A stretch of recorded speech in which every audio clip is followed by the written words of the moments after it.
I presume everybody can hear me, so let's go ahead and get started. So it's actually my pleasure today to introduce my colleague and friend, Professor Jennifer Marshall, to give this week's Physics and Astronomy Colloquium. So Jennifer was an undergraduate at Northwestern University, and then she went on to get her PhD at Ohio State University, so she's my PhD sibling. So from Ohio State, after she graduated with her PhD, she became a Carnegie Fellow in Instrumentation, which is a very prestigious fellowship at the Carnegie Observatories in Pasadena. So after being at Carnegie, she came here to become a research scientist and eventually became an assistant professor here in 2015. So there's two kind of modes of Jennifer's operations here. She works on instrumentation on one hand, and then say, science or astronomy research on the other hand.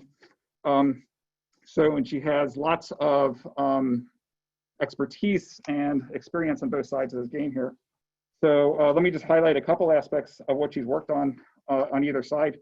So today here, I believe we're going to hear a lot about her involvement in the Maunakea Spectroscopic Explorer, MSC. So she's currently the leading project scientist on the team, where she's leading a group of 400 scientists internationally on what's called a massively multiplexed spectroscopic survey facility, and she'll explain to us what that means. She's also been involved in various other instrumentation projects here at Texas A&M, including Giant Magellan Telescope, PETDEX, so forth. She's has another mode here where she works, like I said, in science, astronomy research. She's written dozens of papers, well, hundreds of papers, dozens of invited talks and seminars on these topics. And since arriving at Texas A&M, she was the science coordinator for the Dark Energy Survey Milky Way Working Group, and that's where I've had the pleasure of largely interacting with her and working with her. She's had several awards that have been bestowed upon her, one of which, from the science perspective, she's a builder on the Dark Energy Survey, which basically means she can be involved in any analysis she wants to as part of the Dark Energy Survey, playing an integral role in the development of that instrument.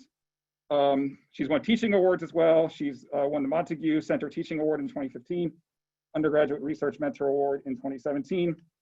She's also been federally funded with two research grants, or several research grants, two in particular I'll highlight from the National Science Foundation earlier to study metallicities of M dwarfs, as well as more recent proposal to study, to test faint spectroscopic fibers for the MSC, and she might talk about that here as well. In addition to all this, she, for several years, has run our Astronomy REU program very effectively. It's a fantastic program that we've had the past few years and has contributed to our graduate pool recently. Has very large impact in outreach programs. She's won a LEAP award through the College of Science in 2016, and many other things she's done in all these aspects of her career since she's been here. But I'm running out of time. You probably want to hear from her here. So without further ado here, let me pass it over to Jennifer. Thank you so much, Louis. I hope everyone here probably knows that Louis gives the best introduction, so I'm pleased that he was able to introduce me today. Thank you. Right, so at Louis, can everyone hear me? Can anyone not hear me online? Let me check that first. This usually works in my class. But do I need to put a microphone on in for here? We're okay, great. Right, so it's my pleasure to be able to, this is just in my way, it's annoying. Okay, sorry, that's better. It's my pleasure to be here today to talk to you all about the project that I've been working on for the last almost 2 years now, called the Maunakea Spectroscopic Explorer. I will refer to it as MSE throughout this talk. And I have, as Louis said, I've served as the project scientist for this amount of time, and I'll tell you in this talk, I'll describe the facility that we're in the process of planning, but mostly I'll focus on the really exciting science that we'll be able to do with the MSC project in a few years when we get things built and working.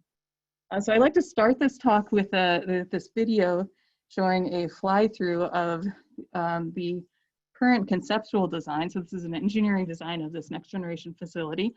So you're flying through the inside of the dome that will be constructed someday in the near future on the summit of Mauna Kea. And you can see you're flying over the surface, well, through the aperture of the dome down to the primary mirror surface there, the black surface down on the bottom, and flying around through the inside of the facility. So let me stop the video, which I've often received complaints that this makes people nauseous. So let me stop that. And I always have to tell that joke because it always gets a laugh. So thank you, Peter, for laughing. And let me talk some more about the details of the facility. So an important feature of the MSC project is that it is a transformation of an existing facility that exists on the summit of Mauna Kea, and that is the Canada, France, Hawaii telescope, which has been operational at Mauna Kea on the Big Island of on the Big Island of Hawaii for the past 40 years, and it's had a really it's one of the most scientifically productive astronomical observing facilities over that time. It also has a very strong dedication to outreach and scientific leadership and outreach leadership on the Big Island of Hawaii. And so as a result of both the science and the presence on Hawaii, there's a strong motivation in the MSC project to minimize the impact on the summit of the facility. And so we have figured out a way to, or I should say our MSC engineers have figured out a way to repurpose the base of this existing facility. I should say that CFHT is a 3.6 meter diameter telescope. So by today's standards, a relatively small telescope, but it's built in this tank of the dome. And so we can repurpose much of the facility and replace the small CFHT telescope with a much larger facility that will enable the MSC survey. So I will get to the describing the instrumentation here in a minute, but I'll start by introducing our partners. So in addition to the countries of Canada, France, and Hawaii, who are obviously partners in this next generation MSC facility, we've added institutions in the countries of China, India, and Australia, as well as our newest partner in the MSC project officially. As of a few months ago, Texas A&M has become an official partner in the project. So I personally am very excited about that. And that's, yeah, and so that's exciting. And we also have a few partners that are interested in joining the project in an official capacity in the same way that Texas A&M was a year or so ago. And we call them observers, and those are the national observatories in the US that used to be known as NOAO, and it's now referred to as NOIR Lab. That will be excellent once we can get them to join officially. And a similar group in the UK that is a consortium of universities referred to as the UK ATC. So both of these partners are interested in joining in the near future. So now that I've gotten those formalities out of the way, let me tell you in much more detail about the MSC facility itself. So I think I said that, maybe I didn't say yet, as over the past few years, culminating in a design review in 2018, a group of about 100 engineers within the MSC project, international collaborators, have put together a what we refer to as a conceptual design, a first step at laying out a very basic engineering design for what this future facility could look like. And so that's what you see here. That's what you saw in that video in the beginning. And so let me describe it for you here. So here you can see in a static way, so you don't have to get nauseous staring at watching the video, the inside of that dome on the summit of Mauna Kea. And you can see that the inside, I hope people online can see my mouse pointing. I'm going to try to, oh, you can't see my mouse pointing, of course. Well, I'll just describe for you what I'm pointing at. So inside of that dome, you can see the telescope, and you can again see the black surface of the primary mirror there. That's an 11.25 meter diameter telescope, if it were to be built today, it would be the world's largest telescope. That's in part by design.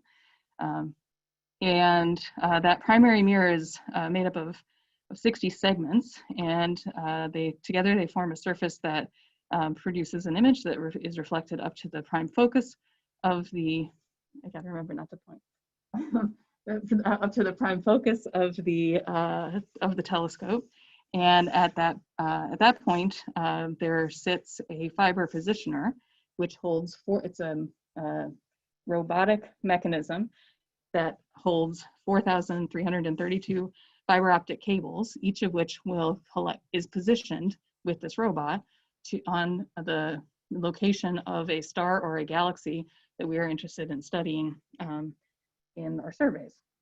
And so this fiber positioner collects the light from the sources and carries the fibers carry the light over to one of two different flavors of spectrographs. So we have spectrographs that operate at low to moderate spectral resolution.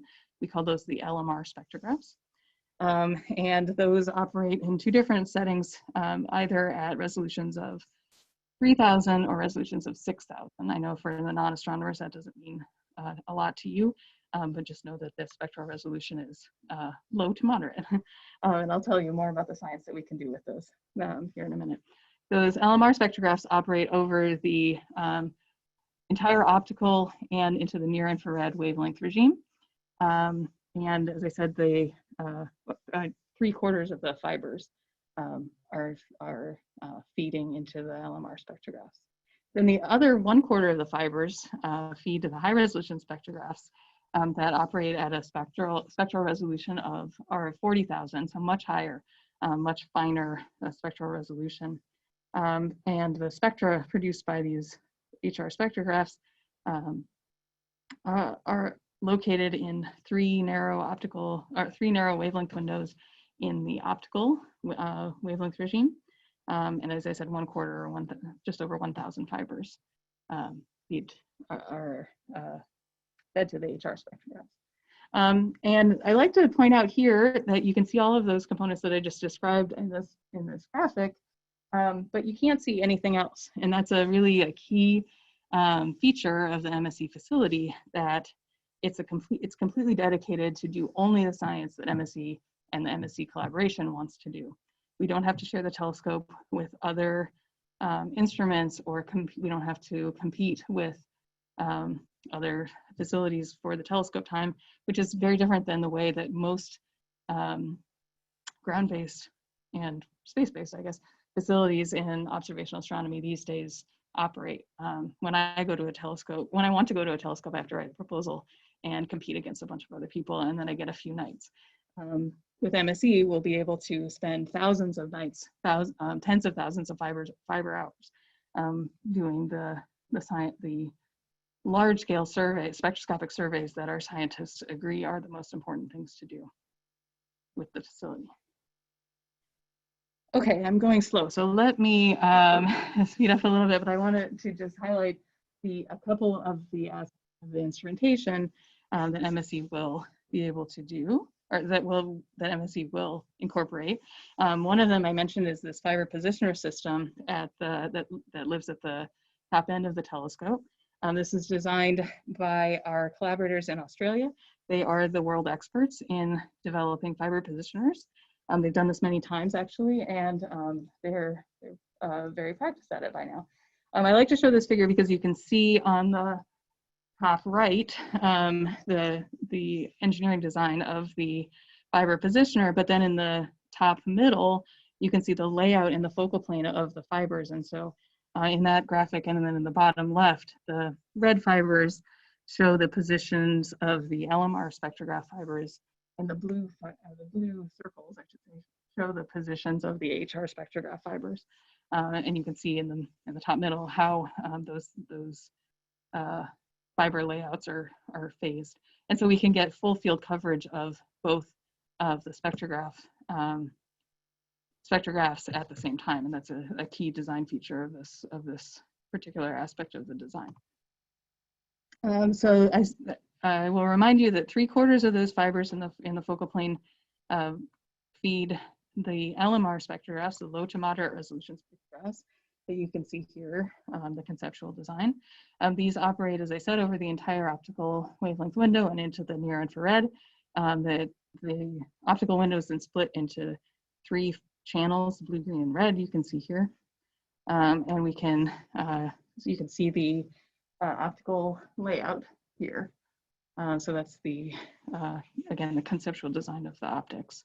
And these instruments, I should have said at the beginning, are mounted on the side, on these platforms on the sides of the telescope, so they can sit there and operate during the night.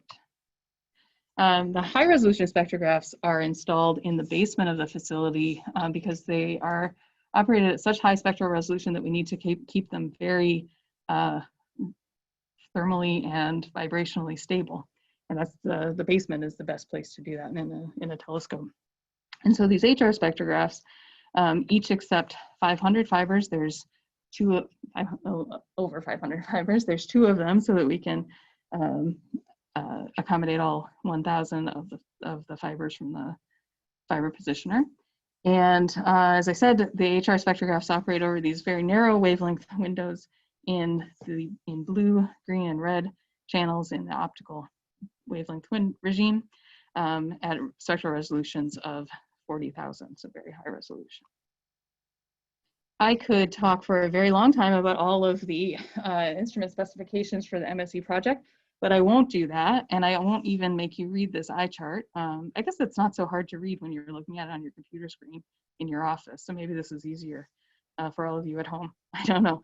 I do, but I usually use this slide just to point people to our website that has a lot more information about the MSC project and the details of the facility so that you can digest that better. So I wanted to start by giving you an overview of the plans for the advancing of the instrumentation design of the MSC.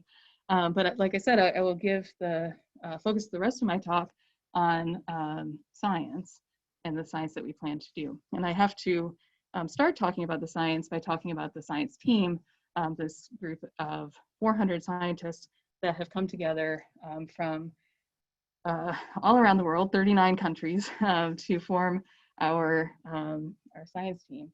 I show this slide because I would like to highlight NOAO's, or I should say Noir Lab's, involvement in helping us grow the science team. And really one way that I became more familiar with MSC was 2.5 years ago when the project made an effort to greatly expand the membership of the science team. And the reason that the MSC project was doing that was because they wanted to, they had spent the last few years developing this conceptual design, and at that time they realized that the original document that described the science that motivates the need for a project like MSC was already out of date, a few years out of date. And so the growth of the science team was, the goal of it was to greatly expand the science reach of a project like MSC. And it was a huge success. So I encourage you, if you're interested, to take a look. It's posted on the archive of our 2018 or 2019 version of the detailed science case. It's quite a read. It's got 300 pages, but it has over 100 active contributors, many of whom are based in the US, and it's really incredible document. It certainly does not describe all of the science that MSC will be able to do, but it does describe some of the most compelling science cases, science projects that cannot be done without a facility like MSC. And so it's really, it's a nice document. If that document is too much for you, over the past, I guess about a year ago, we put together a submission for the Astro 2020 decadal survey, which is for the physicists in the audience, which is an exercise that happens every 10 years to describe what the most important funding priorities and scientific priorities are for the field of astronomy in the US. Rob Kennecott here is one of the co-chairs this year. And so we put in actually a lot of MSc related science white papers and also this facility white paper that I put together. So you can take a look at that on the archive. That's only 10 pages long, so it's much more tractable. And most recently, we've been engaging in the US particle physics community's so-called SNOMAS process. We've submitted several letters of interest to that as well. Those are only 2 pages long, so if you only have a few minutes, go take a look at those. All right, I probably spent too much time talking about that, but I wanted to make sure that you guys had references to our publications. So all of those documents, but in particular, the detailed science case document is organized according to the same way that we organize our science team, and that is in terms of these science working groups. So we have 8 science working groups that you can see here, and they span the entire range of the observable universe. MSC is a ambitious project, but we really will be able to make great progress in each of these fields. So everything from studying exoplanets in and around the solar neighborhood, studying the details of the chemical abundances in the atmospheres of stars in the Milky Way, studying the Milky Way and its stellar populations itself, understanding how galaxies outside of the Milky Way at moderately high redshift were formed and evolve, studying AGNs and supermassive black holes at high redshift. I'll talk a lot about the next 2 later in this talk, being able to make observations of objects in the universe that tell us can tell us about the light that is produced by those objects, but also the dark matter that is contained in those objects. MSC has a very well developed and I think exciting cosmology case that I'm looking forward to telling you all a little bit about. And we also have developed plans for, since MSC is a dedicated facility, we're very well set up for responding in real time to transient events and time domain astronomy as things happen. And so we'll be able to replan our observations in real time. And so, as I said, our 400 scientists are divided up into these science working groups. The names here are the 2 co-leads for each one of the science working groups.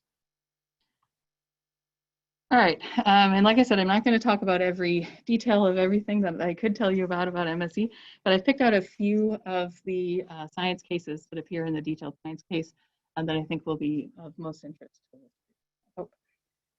So I'll start with our stars and exoplanets working group. I really like this science case because it kind of really highlights the fact that MSC will, the massively multiplex spectroscopic capabilities of MSC will really just blow away anything that is possible to do with today's instrumentation, especially when we fold in the sensitivity of MSC. So on the left here, you can see a figure that shows the I can't read my screen. The observed properties of stellar companions for facilities that with sensitivity as high as MSC. So with the high resolution spectrographs, we expect to be able to measure radial velocities with a precision of 100 meters per second. And so we should be able to detect companions around stars and around stars that are stars and brown dwarfs and planets for all of those objects that are marked in red. And that figure is showing a single MSC pointing. And so if you think about how many times you can point your 1.5 square degree field over the entire sky, it would be thousands. And so we'll be able to observe we'll be able to discover these sorts of companions many more orders of magnitude than what is currently the state of the art. On the right here, what you can see is a figure that on the left of the right-hand figure is showing the current state of the art of the study of extrasolar planetary atmospheres. So you might be bored by hearing about extrasolar planets because we know of a lot of extrasolar planets by now. And a lot of extrasolar planetary scientists are moving on to studying the atmospheres around these planets. That's really hard work because an atmosphere is a pretty hard thing to detect, especially if it's, partway across the universe. But nonetheless, people are trying to do this. And it's basically impossible to do with existing technology. So both the Hubble Space Telescope on the top and the future JWST telescope in the middle just don't have the capability to be able to do this well. Other existing facilities like the HARPS high resolution spectrograph don't have adequate, they're lacking in other ways. The HARPS is not able to detect the continuum of these stars, and so it's not able to really say much about the atmospheres. On the other hand, of course, the reason I'm talking to you about this, MSC has not only the spectral resolution, but also the spectral wavelength coverage to really make great strides in discovering extrasolar planetary atmospheres and then being able to study them once we've discovered them.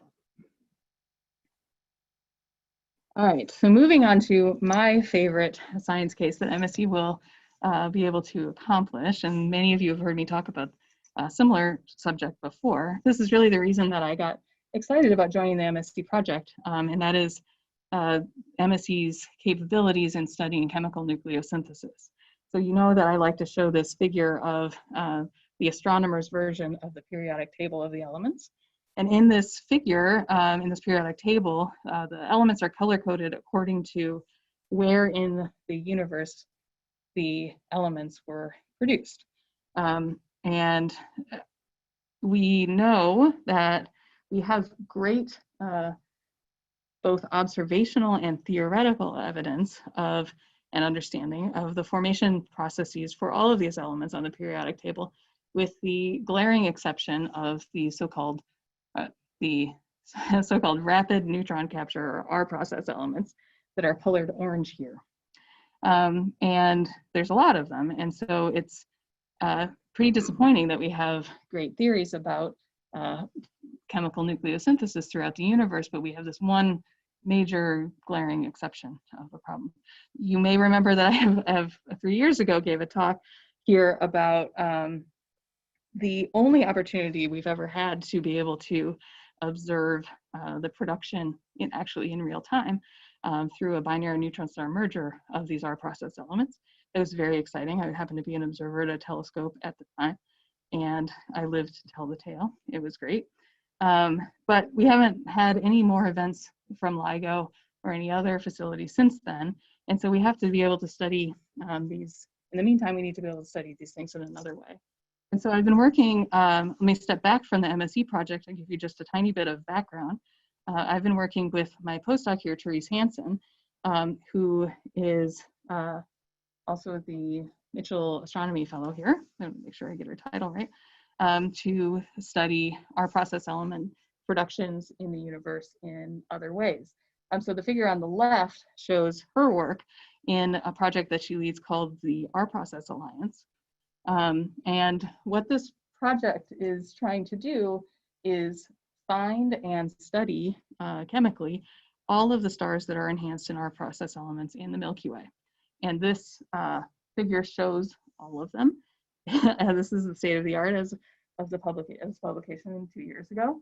And so they've worked really hard to get this really large sample of stars, but it's just not enough to make really definitive conclusions about where our process elements are formed and how that works and why they are the way that they are. And there's too much, we don't have large enough statistics to really nail down the answer to this question. And the other way that people these days are trying to answer this question is shown in the figure on the right. It just so happens that in the dark energy survey that many of us here have been involved in, we have discovered the existence of two now dwarf galaxies that are satellites of the Milky Way, that in whose stars are almost all of whose stars are enhanced in the our process elements. And that's weird. That was unexpected. And so it's really interesting that we found these things. And so we've been studying them in the intervening years. And so this figure is from a paper that I wrote with Therese last year that shows the second R process enhanced galaxy that was discovered. The stars that we studied are I can't point at them, sorry, the 4 stars and the 1 green diamond in the center of the figure that are moderately enhanced in our process elements. The purple stars at the top of the figure are the other previously discovered our process enhanced galaxy called Reticulum 2. Our galaxy was Tucana 3. And so it was surprising that these 2 galaxies were discovered in the dark energy survey that were so enhanced in our process elements. But again, we just don't have enough data we don't have enough stars, enough galaxies to study to draw strong conclusions about what's going on here. And so what we really need is a much larger data set, which will be easily produced by the MSC project over the years. We will, to put numbers on it, we'll be able to make these same kinds of observations instead of dozens of stars. With MSC, we'll be able to make those observations of tens of millions of stars, and we expect maybe 0.1%, 0.01% to be enhanced in our process elements. And so eventually soon, we'll be able to really say something concrete about this field. So I need to move on because I am behind, but that's my favorite thing to talk about. I think I will skip this one slide and focus on the observed properties of dark matter. So I think, like I said, I don't have time to talk about everything that MSC will be able to do, but one of the most impactful projects that MSC will be able to do is this one, probing the particle nature of dark matter. Now, since there are several ways to study dark matter, and since Brupak has not yet figured out how to tell us how to directly detect dark matter, those of us who observe the universe have figured out other ways to study dark matter, and that is by studying the stars that exist in stellar associations that also contain a significant fraction of dark matter. And so this work has been is very much related to the work that Louis and I do in our group here. And the way that this is done is that if we can't detect the dark matter directly, obviously, but we can study the details of the kinematics of the stars in the Milky Way and in dwarf galaxies and other stellar associations. And we can use that information to discriminate between different flavors of dark matter. So the figure on the right is showing just the flavors of dark matter. The figure on the left is showing the state of the art. On the right-hand side of that figure is the DESI instrument, dark energy spectroscopic instrument. And what you can see, and on the left is the soon-to-be state-of-the-art of the discovery tool, the deep imaging survey that is the Rubin Observatory, formerly known as LSST. And you could see that LSST, or the Rubin Observatory, will be able to probe these stars that are associated with dark matter out to very large radii from the Earth. But the spectroscopic capabilities to follow them up will only be able to reach the very nearest of those imaged objects. So what we need is something that has much greater sensitivity, such as MSC. And once we have an MSC, we'll be able to do all kinds of really amazing things.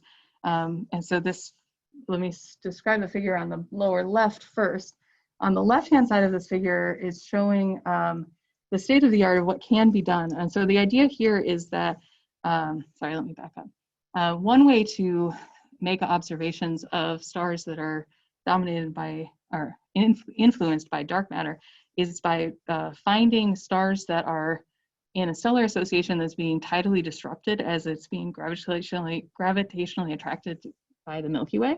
So a smaller galaxy or a globular cluster is tidally stripped as it gets drawn into the Milky Way.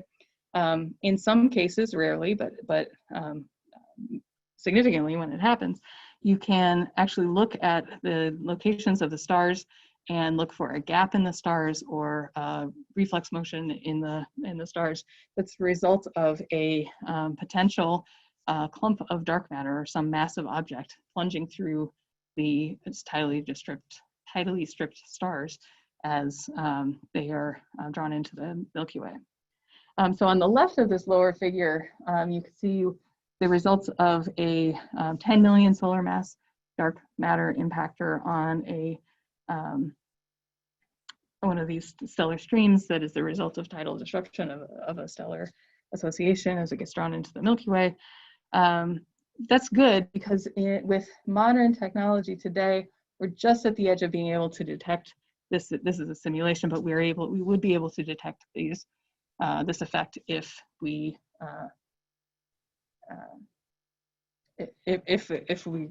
could find it. On the right is a 10 times less massive impactor, which is really more like what we expect in real life when we're looking at these observations. The bad news is we don't have the ability to make these observations right now. But with MSC, we would easily be able to make either of these observations. So we would be finding clumps of dark matter all over the universe, possibly, or at least the nearby universe. On the right, the upper right, this figure shows the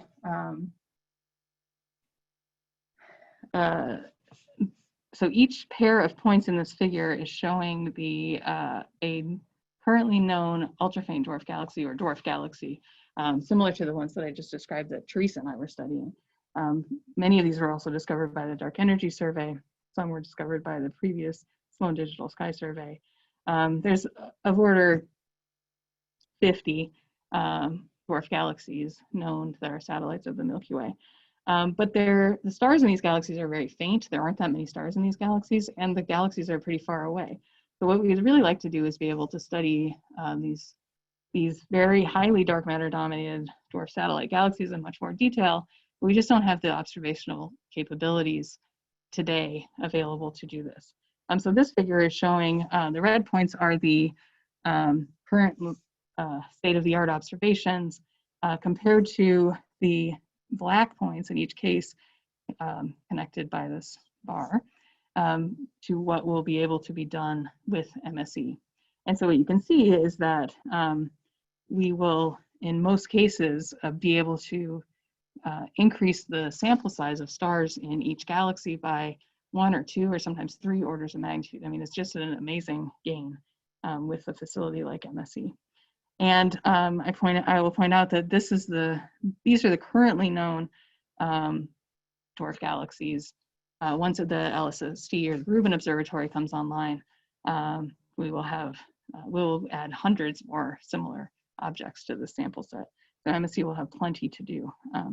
And once we collect a lot more data, we'll be able to say much more concretely what the particle nature of dark matter is like. I will just briefly describe MSC's science impact on quasars. I like this science case because the first massively multiplexed spectroscopic instrument, the Sloan Digital Sky Survey, one of their key projects was using this clever idea to use quasars, very bright objects, basically as light beams to back illuminate everything in the universe between them and us. And if you look at enough of those, eventually you find really interesting things like gas and galaxies and stuff in the universe. And you can say a lot about what in particular, the different gas phases that exist in the universe are. And this is, as I said, a very impactful science project that Sloan Digital Sky Survey did 20 years ago. So MSC plans to do the same thing, but we will again be able to do it orders of magnitude better because we have a much more sensitive, larger telescope facility. We'll be able to reach 4 magnitudes deeper, or almost 65 times deeper. Yeah, I should have done that math in my head before now. To fainter objects. We'll also have higher spectral resolution, so we'll be able to do it better, and we'll have an increased wavelength coverage out to the infrared. And so we'll be able to not only study many more systems, but be able to study them in more detail. That kind of high redshift science nicely leads into our cosmology science case, which is the basis of it is this idea that you can see here that to construct the largest and highest redshift galaxy survey, not that has been done, but that is possible from the ground. And when I say largest, I mean both by number of galaxies and by volume in the universe that the galaxies are spread over. So this figure here shows the MSC Galaxy Redshift Survey in context of all other previous and a few future galaxy redshift surveys, and as a function of area and redshift, and the width of the bar, the horizontal width of the bar, shows the number of galaxies. It scales to the number of galaxies. So I wouldn't be showing you this figure if MSC didn't look great on it, but it does. What you can, what I can say about the MSC Galaxy Redshift Survey is that it covers 10,000 square degrees, so 1/4 of the entire sphere of the sky. And the galaxies will be distributed over an enormous volume of 280 cubic gigaparsecs out to a redshift of 4. I will talk very briefly about the cosmology science that will be enabled by this survey. But of course, with this kind of sample set, this data set, just a huge array of science will be possible. All right, so just a few more details. In the MSC Galaxy survey, we will find 5.4 million emission line galaxies at a wide range of redshifts. We'll have 7 million Lyman break galaxies out to redshifts of 4. And that really high redshift range is one of the things that sets this MSC's capabilities apart from other planned surveys. We'll also have 1.5 million Lyman alpha forest line of sights. Again, that ties back to it's somewhat related to the quasar science I mentioned just previously. In addition to the cosmology that we'll be able to do, we'll also, the specific cosmology I'll show on the next slide, we'll also be able to put unique constraints on baryon acoustic oscillation and redshift space distortion measurements over a previously unprobed magnitude range. And so I hope I have gotten you excited about how fabulous our Galaxy Redshift Survey is going to be. And in terms of the cosmology science case for MSC, our science working group leads, Christoph Jesch and Will Percival, have really focused on these two cases that they think MSC will, and they are correct, that MSC will be most impactful at measuring. And I think these are really cool, so I'm going to try to talk just briefly. So MSC will be able to put constraints on the measurements of the mass of the neutrino. I just think it's cool that astronomy can measure neutrino masses. I still think that's cool. The reason that this works is that different neutrino masses interact with matter in the universe differently, and they change that serves to change the expansion history of the universe, which then in turn changes the length scales associated with the measurement of the power spectrum. Neutrinos also affect the way that structures in the universe, like galaxies, grow. And so if you can measure the distribution of galaxies and location of galaxies and the clumpiness of galaxies in the distant universe, then you can put constraints, as you can see here, on the mass of the neutrino. This is best done, as you can see in this figure on the left, by not by using a single survey or single type of measurement to probe cosmology. That's common in most cosmology science cases, or cosmological measurements, I should say.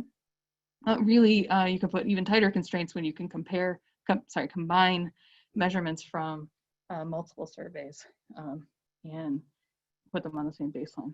And if you can do that with the project, with MSC, and then a project like the Dark Energy Spectroscopic instrument that I mentioned previously, and this future generation CMBS4 cosmology experiment, we'll be able to put a 5 sigma measurement we'll be able to make a 5 sigma measurement of the mass of the neutrino, and even more impactfully, we'll be able to put a constraint on the hierarchy of neutrino masses. That won't be able to be done in any other way unless we can make the kinds of measurements that MSC will be able to make. Okay, the other cosmology science case that we like to talk about a lot is describing the nature of the primordial non-Gaussianity.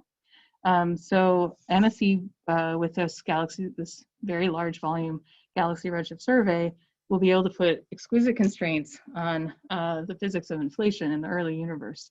The reason that this works, again, is mapping out the distribution of the locations of galaxies and the clumpiness of the galaxies, I like to say, is a way to determine the cosmological parameters such as this, I'm pointing again, such as this FNL cosmological parameter that describes the large-scale linear bias of galaxies in the early universe with respect to the underlying dark matter. And so if we can make measurements, like we can see here, with the different MSC surveys that I just described, or samples of galaxies in our galaxy survey, we'll be able to rule out a number of inflationary models and hopefully put very tight constraints on the physics of inflation in the early universe. Okay, so again, I certainly do not have time to talk about all of the science, not even a lot of the science that MSC will be able to do, but I hope I've given you a good flavor of that.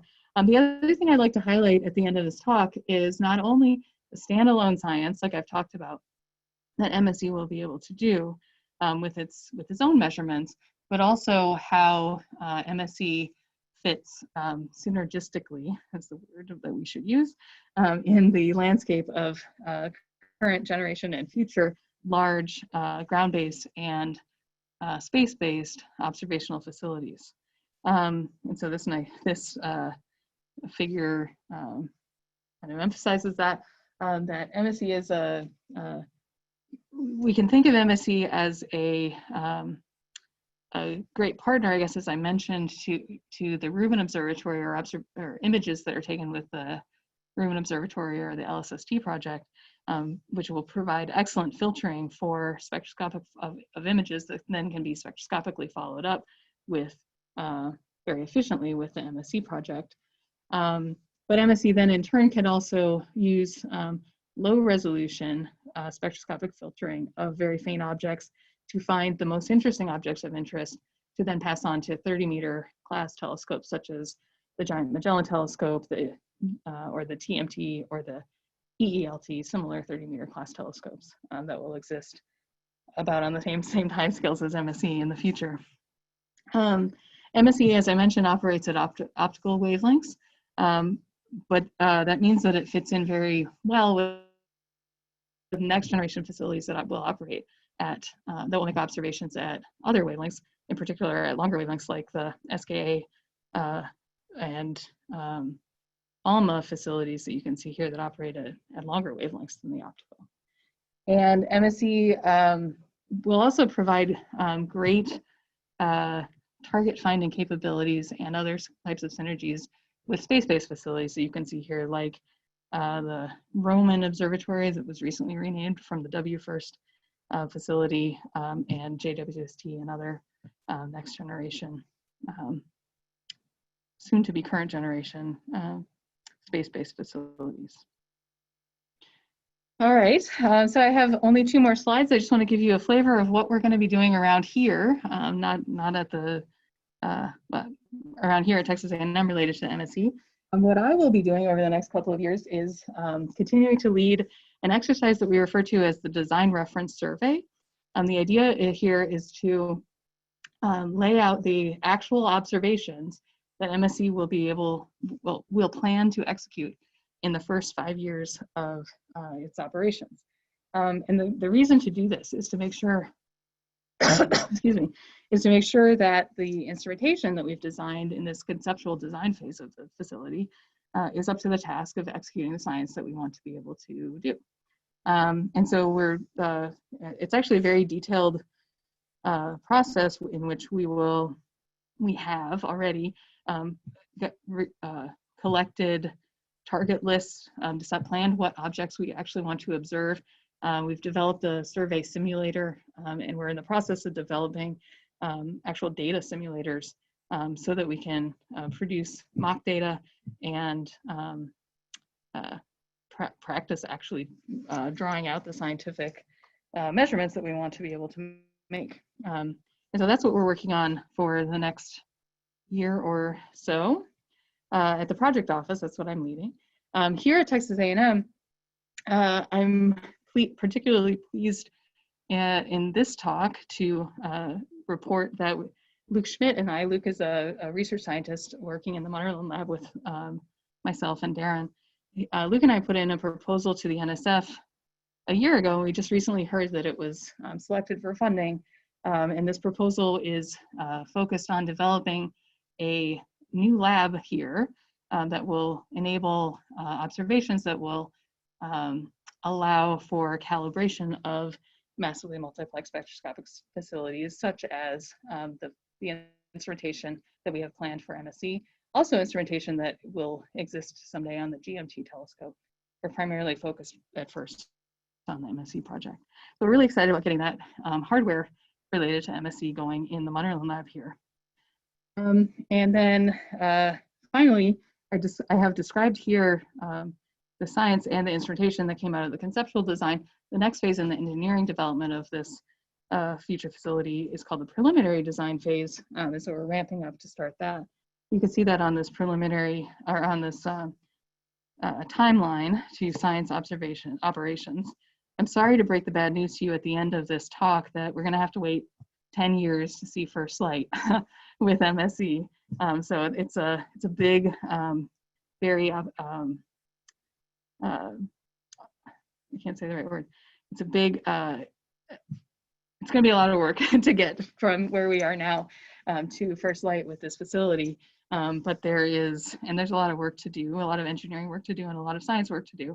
But we will get there eventually. And yeah, and I'm looking forward to telling you all more about it as we proceed. So I will stop there, and I will leave you with another nice video. We have an engineer in the MSC project office in Hawaii. He really just likes to make movies about MSCs. We're lucky to have those. And I will be happy to take any questions. Thank you. I'm sure everyone online is applauding as well. Yes, Peter. In the work on our process, which I gather is your personal focus in the research program, I followed with interest the observation that you were one of the folks making of this neutron star merger. And I got what may be the wrong impression that with the bloom of sensitivity and now multiple LIGO type observatories, that there would be it was anticipated there would be a growing pace of observing more of things. And if I didn't misunderstand you, this is the only one you've seen so far. Yeah. How come? Yeah, it's an excellent question. So Peter is asking about the LIGO observations and specifically the optical wavelength follow-up that I did a few years ago. That was a few years ago, and he rightly points out that he would have thought that there would be a lot more news in the last 3 years about similar objects. So for two reasons that hasn't happened. One is LIGO, one is that the expectation of how often these sorts of objects these sorts of events should happen in a volume of the universe that's nearby enough for LIGO to detect them, especially the version of LIGO that existed 3 years ago, is only about once every 5 years for neutron star mergers. For binary black hole mergers, you expect more, but neutron star mergers are pretty rare. And the second reason that hasn't, you haven't heard anything else about that is just after, like literally 3 days after, well, 10 days after that event happened, LIGO went down for an upgrade, and it took much longer. I know, I was so disappointed when I heard this. It took much longer than they expected to get back up and operational. Their argument their argument was that, and it's true, that they're much more sensitive now after the upgrade, so they should be able to reach a larger volume, larger distance, and they can now. But you still don't expect a lot of. When did they resume? They are operational right now. They just had a press release. Well, no, wait, they might not be. They had a press release of something that happened in late last year. So they were they don't, yeah, and they're not real forthcoming about if they're working or not. Well, it's a big collaboration, so they aren't really competitors between LIGO and Virgo and the Japanese one and the Indian one, but they all work together. Yeah. Have the others been alive during the intervening years? No, as a collaboration, they all went. Yeah, because they really need each other to triangulate between. Yeah. Maybe if they had a few more, they could divide in half and. Yeah, Grisa has a question.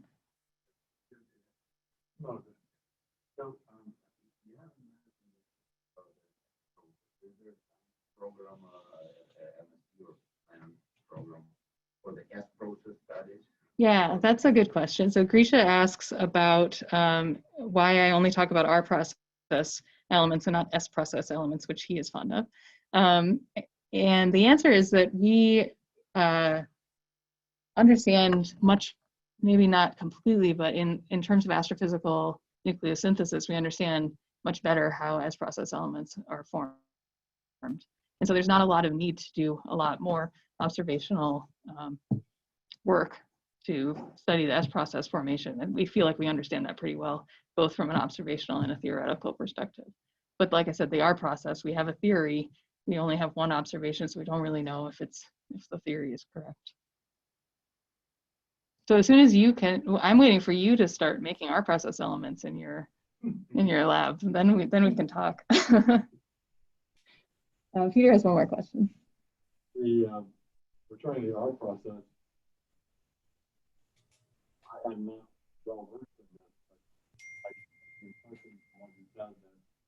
think it's thought that these neutron star mergers are thought to be the dominant source of our process in the universe, and therefore the dominant process of half the periodic table. Yes. But our only window of actually putting this test and understanding is that one lucky case. Yeah, right. And so Peter's asking more about the observations of our process production in real time with LIGO, and I'll turn that around and say that because there's only that one opportunity to observe this in real time, and we did, the observations that we got were getting some feedback, were good, but not like can't answer the question fully. We need more data. That's always the answer, right? So the other way that, as I said today, the other way that we're exploring this answer is looking at the aftermath of our process element production that's recorded in the atmospheres of these stars in these old ancient galaxies. Jennifer, Louis, there might be some questions from online attendees. I see that George Welsh is sort of ready to ask a question. Jennifer, can you hear me? Yes, I can, George. Cool. Since this telescope is kind of in the planning phase, I'm wondering if you're thinking about, you probably are, but what steps are you taking to sort of proof the telescope against this plan for massive satellite installations? Online, there may well be 10 times as many satellites in low Earth orbit as now. Oh, yeah, now that is an excellent question, George. So I don't know if you guys could hear, George asked about satellites. What are they called? Well, one planned constellation is Starlink. Starlink, yes, thank you. That was the word I was trying to say.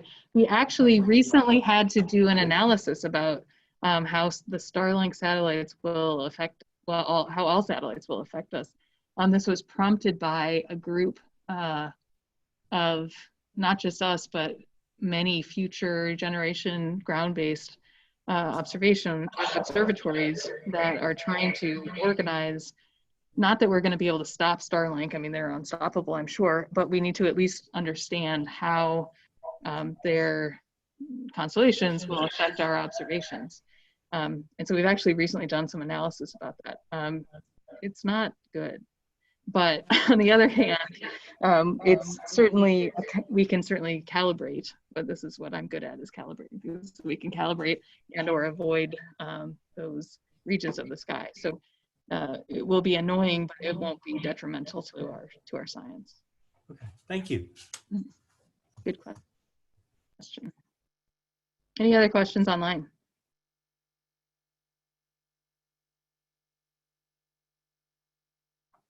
Peter has one more question. The role you'll be playing with the calibration of the spectrometers, the thousands of spectrometers, I can see how that would be quite a challenge. Can you describe for us briefly how these spectrometers work and what you consider to be the biggest challenges, maybe other than what starburst or whatever it is, for calibrating? Yeah. We can go back to the picture of the spectrographs. So both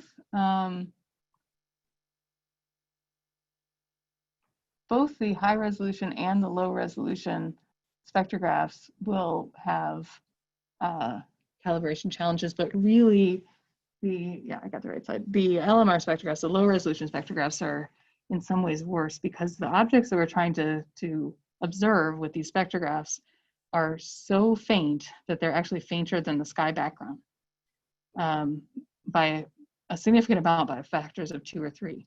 And so we have to, the way that we'll make these observations is very carefully, and we'll need to be able to calibrate the observations very carefully so that we can remove the sky background, subtract off the sky background from the observations. This is a challenge with observational astronomy, and especially with ground-based astronomy. And it's something that's never been done with fiber-fed spectroscopic facilities. There have been a lot of fiber-fed spectroscopic facilities, as I've said, but none have tried to go so faint as to observe things that are fainter than the sky background.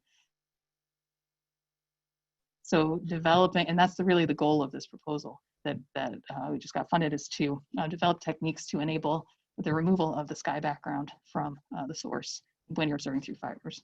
It's a big challenge. We have some ideas about how to do it. We have a lot of ideas about what kinds of measurements we need to make, but it has to be done because this is what the future of ground-based astronomy is going to be. So, yeah, Alexei. I have a question about this Newton merge and production schedule. Okay. So let's say lag is fully operational, providing lots of events, and your nice device is also working. So what do you actually hoping to see? What is the physics you're hoping to see to confirm or understand better how this elements? Yeah, sure. I didn't talk about that. So Alexei is asking about the capabilities that MSC will have in terms of following up on LIGO events. So I didn't talk about that, but I could.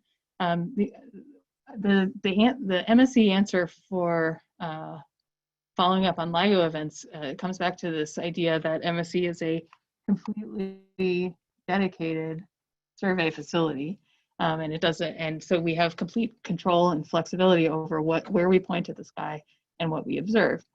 So we, in principle, if we heard about a LIGO event in the middle of the night, we could take our entire survey facility, slew it over, point it over to the region of the sky that that event just happened in, and observe it. It wouldn't. So we could do that, and we talk about doing that. And we make sure that we could that we have the ability to respond quickly in that way if we needed to. but really, if you think about it, it wouldn't be a hugely efficient use of this type of facility because we have 4,000 fibers in the focal plane and we'll only use 2 or 3 maybe on this object that's just erupted, that's just exploded. So we probably wouldn't do that in real time. MSC is, What is the next step for you? Let's say you see this, what's next?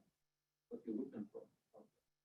oh, okay. So one thing that I guess I can say this in a different way.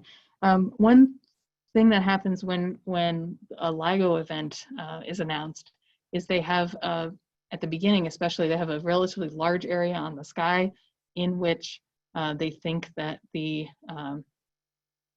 electromagnetic counterpart, we call it, the photons that are being produced as a result of the neutron star merger should be located. And so it's important to get quickly get images and even better spectra over that very large area of the sky. And so in that way, MSC would be able to do that incredibly efficiently, because if the error ellipse in the LIGO event is only 1.5 square degrees, say, then we could take a spectrum of everything in that region of the sky with MSC, because that is equal to our field of view. So the problem with LIGO is when they tell you, we think something happened over there in the sky, you don't get much more detail than that. So you have to go to that region of the sky, observe everything that's there, compare it to archival images that previously existed, and see what's new. And that's what we did this last 3 years ago when I was at the telescope. So we could do that with MSC as well and do it better, because instead of taking images, we'd be taking spectra. The two answers you just gave in succession seem puzzling to me. You said that MSE, because of its extreme sensitivity and its ability to look with 5,000 eyes simultaneously over a patch of sky, would be able to do a better job of heating such an R-process neutron star merger than other telescopes. And then you said that you probably wouldn't do it Yeah. if there were such events. Can you explain that? Yeah, sure. So Peter's asking about why I just gave 2 contradictory answers. So I think that it is possible that we would use, if a LIGO event were announced, we intended to study it immediately after it were announced. We could quickly point to the part of the sky where LIGO tells us to point, and take spectra of everything in that area of the sky. But once we got to the point where we had already, where we were confident what the new thing was, because MSC has the capability of observing thousands of things, it really doesn't make sense to observe that one thing once we know what the one thing is, because then you're just wasting all of your other fibers, all of your other observational. So once we found it, we would say, hey, GMT, you're even more sensitive than us. You should point at this thing. And we would tell them where to go. So once they know where they would be more sensitive. Because they have a bigger collecting area than we do. You're like a Schmidt camera spectrometer. Sure, yeah. All right. All right, thank you everyone for your attention. I appreciate it.